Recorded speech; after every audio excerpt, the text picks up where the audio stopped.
La Corporación do Carballiño se reunió este martes en un pleno extraordinario que fue solicitado por el grupo del BNG para hacer una reprobación al alcalde Francisco Fumega a raíz de la fractura de su grupo de gobierno y también para pedir al regidor que delegase competencias en el pleno que ha asumido en los últimos días y que correspondían con anterioridad a los tres concejales Adolfo Nogueira, Erika Paz y Charo González, que abandonaron su equipo y se pasaron al grupo de los no adscritos.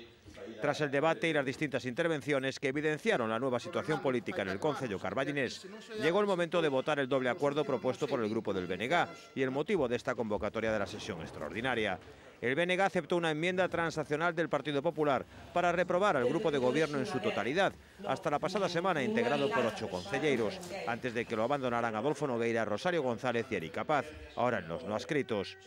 Precisamente la abstención de los exsocialistas propició que BNG y PP aprobasen la reprobación al grupo de gobierno con el resultado de 7 votos a favor, ya que en el PP faltó a la sesión el concejal Luis Sobrino, 5 votos en contra del PSOE y 3 abstenciones de los no adscritos. En el segundo acuerdo propuesto por el BNG sobre la delegación de las máximas competencias al Pleno, fue rechazado toda vez que solo votó a favor el propio BNG, en contra los 5 votos del grupo del gobierno socialista, y se abstuvieron tanto el PP como los no adscritos.